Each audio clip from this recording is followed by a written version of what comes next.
সীমাহীন দুর্নীতি ও স্বজনপ্রীতির বিরুদ্ধে তরুণ প্রজন্মের ক্ষোভের বিস্ফোরণে মাত্র ১.৫ দিনেই পতন ঘটল নেপাল সরকারের।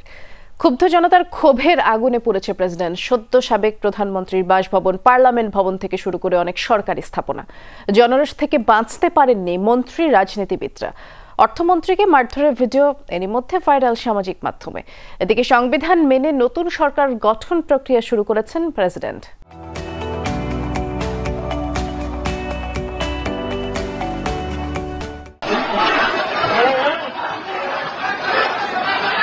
মারধরের শিকার হয়ে প্রাণ বাঁচাতে দৌড়ে পালাচ্ছেন তিনি নেপালের অর্থমন্ত্রী বিষ্ণু পোরেল। সরকারের ওপর দীর্ঘদিনের জমানো ক্ষোভের স্ফুলিঙ্গ দেখল নেপাল। মারধরের শিকার হয়েছেন নেপালি কংগ্রেসের প্রেসিডেন্ট শেরবাহাদুরও।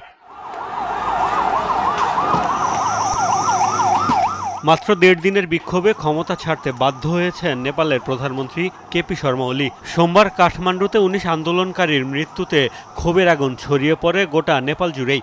আন্দোলন এতটাই তীব্র হয়ে ওঠে যে টিয়ারশেল, গুলি ছুড়েও জনস্রোত থামাতে পারেনি নিরাপত্তা বাহিনী। ভাঙচুর, অগ্নিসংযোগ হয়েছে সরকারি সব গুরুত্বপূর্ণ স্থাপনাতেই। জনরোষ থেকে রেহাই পাচ্ছে না রাজনীতিবিদরাও। এর আগে প্রধানমন্ত্রীর বাসভবনে আগুন দেয় ক্ষুব্ধ জনতা, চালায় ভাঙচুর। তরুণ আন্দোলনকারীদের ক্ষোভ থেকে রক্ষা পায়নি পার্লামেন্ট ভবনও।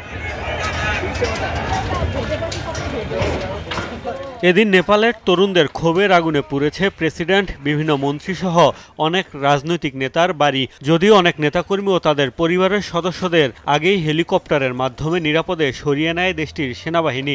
অস্থিতিশীল পরিস্থিতিতে বন্ধ করে দেয়া হয়েছে বিমানবন্দরের সব ধরনের ফ্লাইট। কেপি শর্মার পদত্যাগ গ্রহণ করেছেন প্রেসিডেন্ট রামচন্দ্র পোরেল। এরই মধ্যে দেশটির বিদ্যমান সংবিধানের অধীনে নতুন সরকার গঠনের তোড়জোড়ও শুরু হয়েছে বলে জানিয়েছে তার দফতর। তবে সে পর্যন্ত দায়িত্ব পালন করবে বর্তমান মন্ত্রিসভা। সামাজিক মাধ্যম নিষিদ্ধের জেরে বিক্ষোভ শুরু হলেও মূলত রাজনীতিবিদ, সরকারি কর্মকর্তা ও ব্যবসায়ীদের সীমাহীন দুর্নীতি আর স্বজনপ্রীতির অভিযোগে তরুণদের মাঝে দীর্ঘদিন ধরেই ক্ষোভ বাড়ছিল, যার চূড়ান্ত বিস্ফোরণ দেখা গেছে গত ১.৫ দিনে। মোস্তফা মাহমুদ, যমুনা নিউজ।